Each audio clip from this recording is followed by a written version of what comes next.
नमस्कार, आपण पाहत आहात पुणे लाईव्ह न्यूज. पाहुयात आज दिवसभरातील ठळक घडामोडी. खेड तालुक्यातील चांदूस ग्रामपंचायतीच्या विद्यमान सरपंच रुपाली विजय कारळे यांनी ग्रामपंचायतीच्या 15व्या वित्त आयोगातील निधीचा सार्वजनिक नळपाणी योजनेत गैरव्यवहार केल्याचा आरोप करत ग्रामपंचायतीच्या 5 सदस्यांनी पुणे विभागीय आयुक्त सौरभ राव यांच्याकडे तक्रार दाखल केली होती. दाखल केलेल्या तक्रारीची चौकशी करून विभागीय आयुक्त सौरभ राव यांनी या प्रकरणी सोमवारी दिनांक 6 नोव्हेंबर 2023 रोजी सरपंच रुपाली कारळे यांना सरपंच आणि सदस्य पदावरून हटविण्यात येत असल्याचे निकाल दिला. यामध्ये दोषी असणाऱ्या ग्रामसेविका शांता कानडे यांना देखील दोषी ठरवण्यात आले. सरपंचांसह ग्रामसेविका देखील कारवाईच्या कात्रीत आल्यानं खेड तालुक्यात मोठी खळबळ उडाली आहे. चिंचबाईवाडी तालुका खेड या ठिकाणी अज्ञात चोरट्यानं रोहित्राची तोडफोड करून त्यातील तांब्याच्या तारा लंपास केल्या आहेत. याबाबत खेड पोलीस ठाण्यात विकास दौंडकर राहणार शेलपिंपळगाव यांनी तक्रार दिली असून पोलीस तपास करत आहेत. चासकमान धरण परिसरातील वाडा रस्त्यावरील बुरसेवाडी भागात दुचाकीस ठोस देऊन दुचाकीस्वारास जखमी केल्याप्रकरणी खेड पोलिसांत वॅगनर कार चालकावर गुन्हा दाखल करण्यात आला आहे. वसंत शंकर गवारी राहणार अव्हाट यांनी याबाबत खेड पोलिसांत तक्रार दिली आहे. त्यावरून मोटार कार क्रमांक MH14 BK 4872 यावरील चालकावर गुन्हा दाखल करण्यात आला आहे. खेड कृषी उत्पन्न बाजार समितीच्या चाकण येथील महात्मा फुले मार्केटमध्ये बुधवारी 8 नोव्हेंबर 2023 रोजी कांद्याची आवक स्थिर राहून कांद्याच्या दरात किंचित वाढ झाली. कांद्याला बुधवारी प्रति किलोस 45 रुपयांचा दर मिळाल्याचं आडत्यांनी सांगितलं. केंद्र सरकारने कांद्याच्या दरात अचानक वाढ होण्यामागे नेमके कोणते कारण आहे आणि देशात प्रमुख उत्पादन असलेल्या महाराष्ट्रातील कांद्याचा शिल्लक साठा, नवे लाल कांद्याचे उत्पादन आणि दर पातळीच्या संभाव्य स्थितीचा आढावा घेण्यासाठी महाराष्ट्राच्या 3 दिवसीय दौऱ्यावर केंद्र सरकारच्या 4 अधिकाऱ्यांचे पथक दाखल झाले आहे.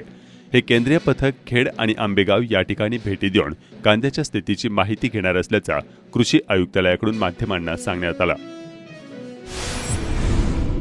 खेड तालुक्यातील मागील 2 दिवसांपासून ढगाळ हवामान झाले आहे. चाकणमध्ये अत्यंत तुरळक पावसाचे थेंब बुधवारी सायंकाळी पडले. अनेक शेतकऱ्यांना पावसाची प्रतीक्षा असून पाऊस झाल्यास रब्बी ज्वारीसह इतर पिकांच्या वाढीसाठी पोषक वातावरण निर्माण होणार असल्याचे शेतकरी सांगत आहेत. अद्याप खेड तालुक्यात पाऊस नसला तरी गेल्या 3 दिवसांपासून ढगाळ हवामान जाणवत आहे. यंदा पावसाने पुरेशी साथ न दिल्यामुळे सोयाबीनची अपेक्षित वाढ झाली नाही. तरीही मोठ्या कष्टाने वाचवलेले सोयाबीन पिकांची काढणी होत असताना पाऊस झाल्यास सोयाबीनची हानी होण्याची भीती शेतकऱ्यांना आहे. खेड तालुक्यात अनेक भागात ढगाळ हवामान असून किमान तापमानातही चढ उतार होत आहेत. उन्हाचा चटका कमी झाला असला तरी दुपारच्या वेळी उकाडा जाणवत आहे. सांडभोरवाडी तिन्हेवाडी तालुका खेड या ठिकाणी सत्ता परिवर्तन झाले आहे. सांडभोरवाडी येथील ग्रामपंचायत निवडणूक अत्यंत चुरशीची झाली आहे. या निवडणुकीत लोकनियुक्त सरपंचपदी प्रतिभा संतोष पाचारणे या 152 मतांनी निवडून आल्या. त्यांनी विद्यमान सरपंच अरुण थिगळे यांच्या पत्नी मीरा अरुण थिगळे यांचा पराभव केला. राजगुरुनगर शहराच्या जवळ असलेली सांडभोरवाडीची निवडणूक सर्वांचे लक्ष वेधून घेणारी होती. निवडणुकीत 2 पॅनल उभे करण्यात आले होते.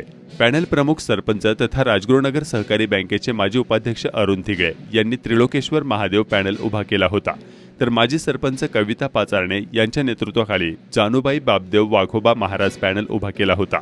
या अटीतटीच्या निवडणुकीत माजी सरपंच कविता पाचारणे यांच्या नेतृत्वाखाली जानुबाई बापदेव वाघोबा महाराज पॅनलला मतदारांनी कौल दिला.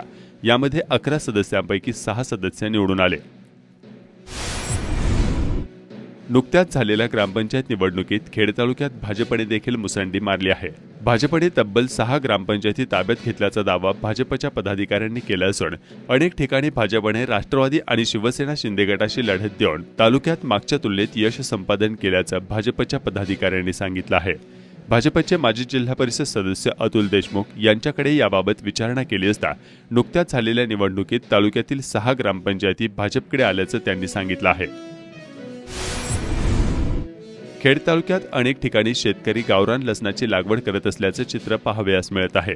विलायती लसणापेक्षा चवीला चांगला आणि आरोग्यदायी लसूण म्हणून शेतकरी आवर्जून या गावरान लसणाची लागवड करून घरी खाण्यासाठी आणि उर्वरित विक्रीसाठी या लसणाचे उत्पादन घेत असतात. चाकणजवळील काळूस परिसरातील गावरान लसणाचे उत्पादन घेणाऱ्या शेतकऱ्यांनी काय सांगितलंय पाहूया. काळूसगावची कौटकर वस्ती आहे छोटीशी. आम्ही इथं लसूण लावतोय खाण्यासाठी. हा गावरान लसूण आहे. हे खाण्यासाठी लावतो. उरला सुरला तर विकतो. पण खाण्यासाठी लावतोय आम्ही. याची लागवड चालू आहे आता. हा गावरान लसूण आहे, गावरान. फरक आहे ना, ह्याला जास्त वास आहे आणि याला चव आहे. तसं त्या दुसऱ्या लसणाला चव नाहीये, अजिबात चव नाही त्या पांढऱ्या लसणाला. तसं ह्याला चव आहे. हा महाग खपतो पण याला पीक कमी आहे. आता तो जर 50 रुपये पावशेर असेल तर हा 80 रुपये पावशेर जातो. असं याचं म्हणजे हे 150, 200, 250 रुपये किलो हा जातो. तो 150 असला का 250 रुपये किलो जातो. एवढा फरक आहे ह्या त्या लसणामध्ये. पण आमची गावठी लोक आहे ना, हाच लसूण खाते, दुसरा लसूण खात नाही. आमचे लोक लावते. 5 महिने याला जपावं लागते करेक्ट. बाकी खतबीत काही चालत नाही. हां, खुरपायचं, शेणगारा सोडायचा, शेण टाकायचं, त्याच्यातच येतं ते, बाकी काही नाही. चाकण ते राक्षेवाडी दरम्यानच्या रस्त्याची अत्यंत दुरावस्था झाली आहे. वाहने या रस्त्यावरून गेल्यानंतर परिसरातील नागरिकांना धुळीचा सामना करावा लागत आहे. या रस्त्यावर अनेक ठिकाणी खड्डे पडले असून त्यातून वाहने चालवताना कसरत करावी लागत असल्याचं स्थानिक नागरिक सांगत आहेत. किती वेळा अर्ज दिलेत मी सुद्धा. इथं या रस्त्याचं काम आहे ना, काळूस, राक्षेवाडी, आगरवाडी, पटरावाडी, कॉलनी,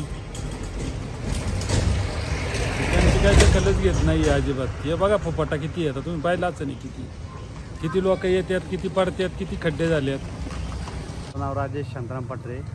तरी हा रस्ता लवकर दुरुस्त करावा लागेल. डांबरीकरण, काँक्रीटकरण होऊन जावा लवकर. तरी लय त्रास व्हायला लागला दररोज. धूळ पण आणि रस्ता पण, रस्त्याच्या कडेने गाड्या पण लागतात लय. व्यवस्थित पार्किंग जाता येत नाही काय गाड रस्त्याने पण अजिबात. एवढी तरी लवकर याची दखल घ्यावी लागेल. तरी मी सकाळी लवकर कामाला आलो तरी रस्त्याचे खड्डे पण भरपूर आहे. गाडी चालवताना येत नाही अजिबात.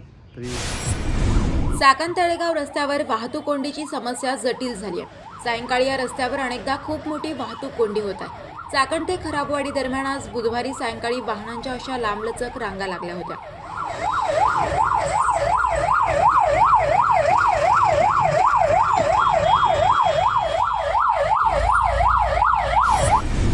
कुरुडीच्या विद्यार्थ्यांनी साजरी केली मानवतेची दिवाळी. सरस्वती संस्थेच्या विद्यार्थ्यांनी माणुसकीची दिवाळी या उपक्रमाअंतर्गत स्नेहवन अनाथ आश्रम कोयाळी या ठिकाणी भेट दिली. येथील मुलांना सर्व प्रकारचे शालेय साहित्य, अन्नधान्य, फटाके, गोशाळेकरिता पशुखाद्य तसेच दिवाळीचे साहित्य आश्रमामध्ये भेट देण्यात आले.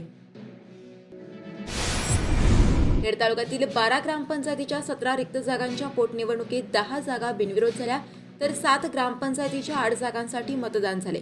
यामध्ये पापडवाडी ग्रामपंचायतीच्या सर्वसाधारण महिला एका रिक्त जागेसाठी झालेल्या तिरंगी लढतीत कविता आत्माराम शिंदे या विजयी झाल्या.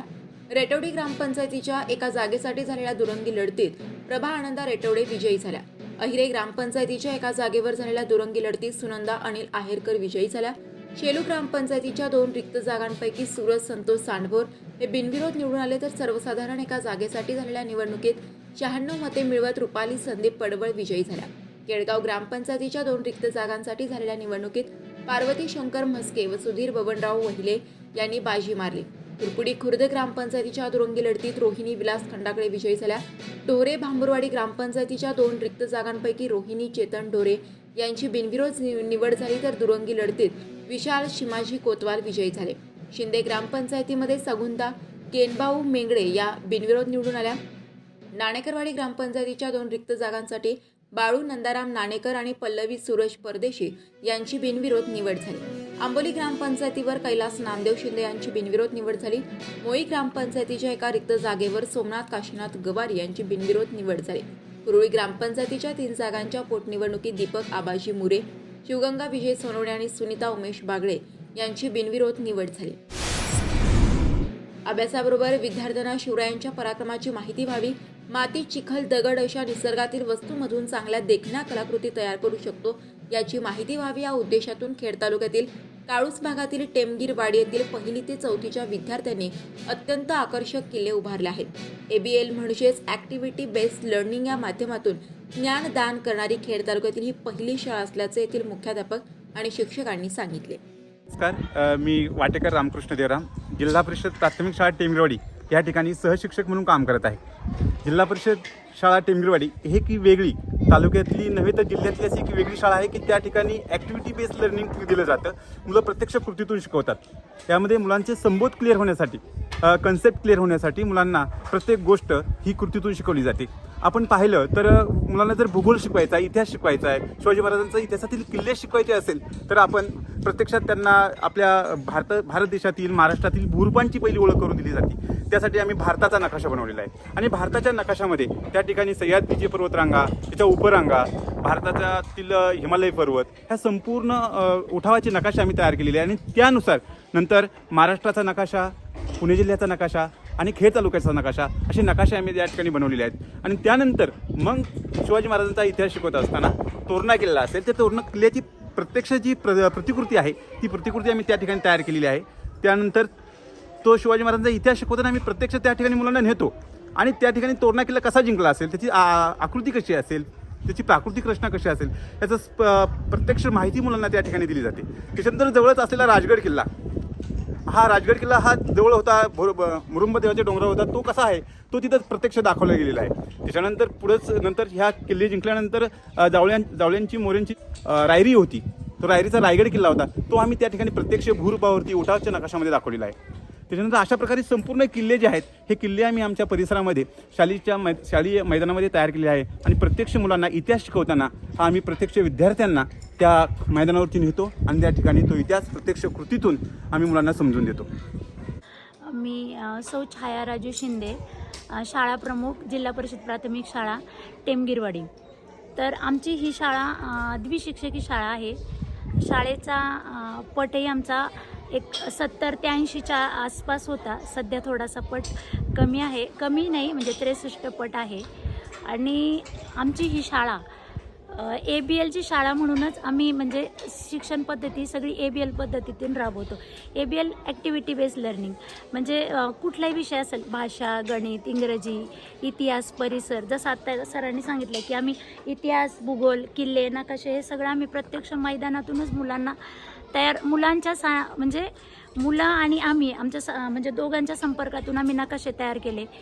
त्या नकाशाचा वापर केला जातो. दिवाळी आले, दिवाळीच्या निमित्ताने किल्ले तयार केले, किल्ल्यांची एक पूर्ण शृंखलाच तयार केलेली आहे. आणि त्याच्यानंतर मग ABL पद्धती, मग शाळा 1 ते 4ची आहे, पण पहिलीचा वर्ग, दुसरीचा वर्ग, तिसरीचा वर्ग, चौथीचा वर्ग अशी वर्ग पद्धती नाही आहे. तर आम्ही स्तरनीय आमची शिक्षण पद्धती चालते. मग त्याच्यामध्ये पहिला, दुसरा, तिसरा, चौथा स्तर. मग त्याच्यामध्ये मग ज्या 4 खोल्या आहेत त्याच्यामध्ये आम्ही 1 खोली संपूर्ण भाषाविषयाची खोली म्हणूनच वापरली जाते. मग 1 ते 4ची सर्व मुलं, मग त्यांना भाषाविषयाचा अभ्यास करायचा असेल तर त्या खोलीमध्ये येणार. त्या खोलीमध्ये सगळं त्या विषयाला पूरक साहित्य खोलीमध्ये आहे. मग मुलं त्याच्यामध्ये गटागटामध्ये त्याच्यामध्ये अभ्यास करतात. त्याच पद्धतीने गणिताची विषय खोली आहे, इंग्रजी आणि परिसरची विषय खोली आहे. त्याच्यानंतर शाळेमध्ये भूवर्ग आम्ही गट तयार केलेले आहेत. त्या गटामध्ये 1 ते 4ची जी मुलं आहेत, मग ते काही पहिलीतली, दुसरीतली, तिसरीतली, चौथीतली अशी मिळून आम्ही A, B, C, D आणि E असे आमचे 5 गट तयार केलेले. आणि त्या गटामध्ये जी मोठी मुलं असतात, 3री, 4थीची, ती 1ली, 2रीच्या मुलांना छान पद्धतीने मार्गदर्शन करतात. मग त्याच्यामध्ये मग काही ज्या कॉमन गोष्टी असतात, पाढे आहे, स्पेलिंग पाठांतर आहे, कविता गायन आहे, मोठी मुलं गोष्टी वाचून दाखवतात, लहान मुलांना समजावून सांगतात. असे त्या बहुवर्ग अध्ययन पद्धतीमध्ये त्यांचं टीचिंग चालतं. नंतर सकाळच्या वेळेस हे मुलं त्यांची ABLची कार्डं सोडवतात. ABLच्या कार्डनुसार त्यांचा अभ्यास चालतो. आणि जास्त करून 4 भिंतीच्या आतमध्ये खोलीमध्ये आमचं असं काही अध्यापन घडत नाही. म्हणजे जे काही घटक मैदानावर शिकवण्यासारखे, परिसरमधून शिकवण्यासारखे, ते आम्ही परिसरातूनच शिकवतो. आता आमच्या या परिसरामध्ये रेशीम उद्योग आहे, बरेचसे छोटे छोटे शेतीला पूरक व्यवसाय आहेत. तर ते आम्ही त्या ठिकाणी जाऊन त्याला व्हिजिट देतो. तिथं मुलं ते पाहतात प्रत्यक्ष रेशीम उद्योग. मग त्या अंडी, अळी, कोश, प्रौढ या कशा अवस्था तयार होतात अगदी मुलं पाहतात. त्याचा अगदी म्हणजे जो आम्हाला परिसरला पहिला धडा आहे तो धडा आमचा त्या रेशीम उद्योगच्या ह्याच्यामधूनच होत जातो. तर मग वर्ग, मैदान, परिसर या सगळ्याची सांगड घालून प्रॅक्टिकली मुलांना आम्ही शिकवतो या ठिकाणी. विद्यार्थ्यांच्या अध्ययनामध्ये पालकांचा खूप मोठा सहभाग असतो आणि टेमगिरवाडी शाळेमध्ये हा सहभाग खूपच निश्चित मोठ्या प्रमाणावर आहे. या ठिकाणी विद्यार्थ्यांचं अध्ययन शिक्षक, पालक आणि विद्यार्थी ह्या त्रिकोणातून होत असतं. विद्यार्थी जेव्हा शिकत असतो, जेव्हा पालक सहभाग घेतात, प्रत्यक्षात पालक वर्गामध्ये येतात, विद्यार्थ्यांच्या अध्ययनक्रियेमध्ये सहभागी होतात. मग ती कला असेल, क्रीडा असेल, ह्या सर्व क्षेत्रामध्ये स्वतः पालक येऊन या ठिकाणी येऊन शिकवतात. आणि विद्यार्थ्यांना मदत करतात. आता नवीन शैक्षणिक धोरणामध्ये पालकांचा शिक्षणामध्ये सहभाग असणं खूप मोठं आहे. तेच ह्या ठिकाणी या टिंगरोडी शाळेमध्ये जाणवतं. पालक प्रत्यक्ष येतात आणि विद्यार्थ्यांना शिकवतात. 2022-23मध्ये आपल्या टिंगरोडी शाळेचा एक प्रोजेक्ट होता की पालकांचा विद्यार्थ्यांच्या अध्ययनातला सहभाग हा राज्यस्तरीयवरती निवडला गेला. तो शरद पवार इन्स्पायर फेलोशिप या उपक्रमाअंतर्गत याची निवड झाली गेली आणि पूर्ण वर्षभर हा उपक्रम खूप छान प्रकारे राबवला गेला आणि त्याची निवड ही राज्यस्तरावरती झाली. माझे नाव कार्तिक संदीप पटरे आहे. मी आता 4थीत शिकत आहे. माझ्या शाळेचे नाव जिल्हा परिषद प्राथमिक शाळा टेमगिरवाडी आहे. आमच्या शाळेत कृतीयुक्त अध्यापन शिक्षण घेतो. आमच्या शाळेने जिल्हा पातळीवर खो खो स्पर्धेमध्ये द्वितीय क्रमांक मिळवला होता. आमचे शिक्षक आम्हाला चांगल्या प्रकारे मार्गदर्शन करतात. माझे नाव सरंजली गणेश पोळे. मी आत्ता 4थीत शिकते. माझ्या शाळेचे नाव जिल्हा परिषद प्राथमिक शाळा टेमगिरवाडी आहे. आम्हाला कृतीयुक्त शिक्षण मिळते. आम्ही कृतीतून शिक्षण घेतो. आमचे 5 गट आहे. त्यामध्ये आमचे शिक्षण होते. आम्ही सकाळी आल्यावर ABLची कार्ड सोडवतो. ABLची कार्ड आम्हाला शिक्षण देते. याच्यातून आम्ही शिकतो. आमचे ABCDE गट आहे. प्रभू टेमगिरे, जिल्हा परिषद शाळा टेमगिरवाडी. मी शालेय शिक्षण समितीचा अध्यक्ष. आमच्या शाळेमध्ये चांगले विद्यार्थी म्हणजे शिक्षक चांगल्या प्रकारे शिकवतात आणि जिल्हा स्तरावरती द्वितीय क्रमांक मिळवलेला आहे आम्ही. आत्ता पण स्पर्धा चालू होणार आहे 1 महिन्यानंतर. तर आत्ता ग्राउंडचं काम चालू आहे आणि इथून पुढं पण चांगले शिक्षक चांगले प्रकारे शिकवतील. खेड कृषी उत्पन्न बाजार समितीच्या चाकण येथील महात्मा फुले मार्केटमध्ये बुधवारी 8 नोव्हेंबर 2023 रोजी तरकारी मालाची आवक आणि भाव काय होते जाणून घेऊयात. खेड कृषी उत्पन्न बाजार समिती उपबाजार महात्मा फुले मार्केट यार्ड या ठिकाणी भाजीपाला असेल, फळभाज्या असेल याची आवक ही मोठ्या प्रमाणात झालेली आहे. परंतु बाजारभाव थोडे गडगडलेले आहेत. कारण की बाजारभाव गडगडण्याचे मुख्य कारण म्हणजे जो कामगार वर्ग आहे तो आज रोजी गावाला गेलेले आहेत, काही जात आहेत. त्याचा परिणाम थोडा बाजारभावावर झालेला आहे.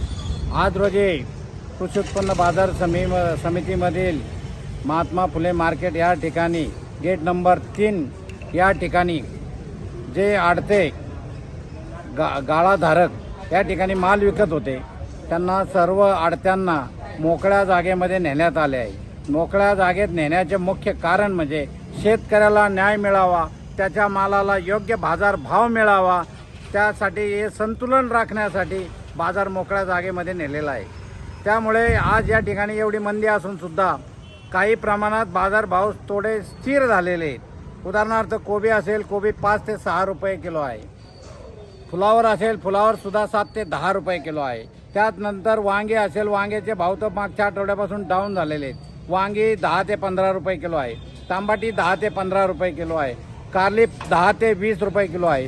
गवार 40 ते 50 रुपये किलो आहे. दुधी भोपळा 7 ते 10 रुपये किलो आहे. शेवगा 80 ते 90 रुपये किलो आहे. मिरचीसुद्धा 30 ते 35 रुपये किलो आहे. दोडका 10 ते 20 रुपये किलो आहे. शिमला मिरचीसुद्धा 20 ते 30 रुपये किलो आहे. वालवर असेल, वालवरसुद्धा 30 ते 40 रुपये किलो आहे. राजमाचे भाव मात्र टिकून आहे. राजमा 70 ते 80 रुपये किलो आहे. चवळीसुद्धा 20 ते 30 रुपये किलो आहे. तोंडलीसुद्धा 10 ते 15 रुपये किलो आहे. श्रावणी गवडासुद्धा 30 ते 40 रुपये किलो आहे. पावटा 40 ते 45 रुपये किलो आहे. भेंडी 20 ते 30 रुपये किलो आहे. गाजरसुद्धा 15 ते 20 रुपये किलो आहे. घोसावळे 25 ते 30 रुपये किलो आहे. बीटसुद्धा 10 ते 15 रुपये किलो आहे. डांगर भोपळा असेल, डांगर भोपळासुद्धा 8 ते 12 रुपये किलो आहे. वाटाण्याचे भाव टिकून आहे कारण वाटाणा बाजारामध्ये अतिशय कमी प्रमाणात येत आहे. वाटाणासुद्धा 100 ते 130 रुपये किलो आहे. काकडीसुद्धा भाव कमी झालेले आहेत. काकडे आज रोजी 10 ते 20 रुपये किलो आहे. तूरसुद्धा भाव टिकून आहेत. तुरी 70 ते 80 रुपये किलो आहे. त्याचप्रमाणे पालेभाज्याचे सुद्धा भाव कमी झालेले आहेत. कोथिंबीर असेल, कोथिंबीर 10 ते 15 रुपयाला गड्डी आहे. त्याचप्रमाणे शापू असेल, शापूसुद्धा 10 ते 15 रुपयाला गड्डी आहे. त्याचप्रमाणे पालक असेल, पालकसुद्धा 7 ते 8 रुपयाला गड्डी आहे. त्याचप्रमाणे मेथी असेल, मेथीसुद्धा 8 ते 10 रुपयाला गड्डी आहे. बाजारामध्ये सर्वसाधारण अशी स्थिती आहे. नमस्कार, आपण पाहत आहात पुणे लाईव्ह न्यूज.